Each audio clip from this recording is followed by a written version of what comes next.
Favqulodda vaziyatlar boshqarmasi Namangan harbiy prokuraturasi bilan hamkorlikda Kosonsoy tumanida favqulodda vaziyatlar va yong'inni oldini olish profilaktikasi kuni munosabati bilan qator targ'ibot va amaliy tadbirlar tashkil etdi.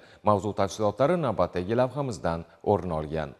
Namangan harbiy prokuraturasi favqulodda vaziyatlar boshqarmasi bilan hamkorlikda Kosonsoy tumanida o'tkazilgan tadbir avvalida tumanning Obod mahalla fuqarolar yig'ini hududida joylashgan Teshiktosh gidrovuzeliga qarashli birinchi son nazorat postida daxldor tashkilotlar ishtirokida ertalabki yo'riqnoma o'tkazildi. Shuningdek, mahallaning Navo, Gulbog' va Shotut ko'chalarida joylashgan aholi xonadonlarida yong'in, elektr chaqnashi va is gazidan zaharlanishning oldini olish yuzasidan tushuntirish ishlari olib borildi. Soy yonida joylashgan dam olish maskanlari egalari bilan esa sel va suv toshqinlari paytida xavfsizlik choralarini ta'minlash bo'yicha tushuntirishlar olib borib, yo'riqnomalar berildi. Hozirda Podshohota irrigatsiya va tuman irrigatsiya bo'limi xodimlari bilan birgalikda Kosonsoy soyining atrofida joylashgan dam olish maskanlarini hamkor xizmatlar va favqulodda vaziyatlar bo'limi shaxsiy tarkibi bilan birgalikda profilaktik tadbirlar amalga oshirilmoqda. Shu tadbirlar jarayonida dam olish maskanlari egalariga soy qirg'og'i mintaqasiga o'rnatilgan so'rlar, kravatlar va boshqa bino inshootlarini oldirish choralari belgilanib, ularga rasman ogohlantirish xatlari berilmoqda.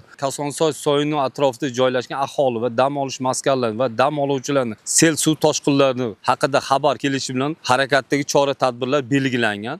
Agarda shu holatlar aniqlangan taqdirda zudlik bilan bizning nazorat kuzatuv postlarimiz aholini ogohlikka chaqirish uchun chora-tadbirlar belgilangan. Tadbir doirasida tumandagi 44-sonli maktabda o'qituvchi va o'quvchilar ishtirokida zilzila vaqtida to'g'ri harakatlanish, shuningdek, sodir bo'lishi mumkin bo'lgan favqulodda vaziyatlarning oldini olish mavzusida suhbat o'tkazilib, amaliy o'quv mashg'uloti tashkil etildi. Bu tadbir barcha yoshlarimizda vatanparvarlik hissini yanada o'stirish uchun, yanada uyg'otish uchun tashkillashtirildi. Ishonamanki, bu tadbirdan keyin bizning maktabimizdan ham juda ko'p harbiylar chiqadi va ular vatanimizni sidqidildan himoya qilishadi. Hattoki men ham qiz bola bo'lishimga qaramasdan bu tadbir davomida harbiy bo'lish juda ham xohladim. Shuningdek, favqulodda vaziyatlar xodimlari bizga favqulodda vaziyatlarda qanday harakatlanishni ham o'rgatishdi.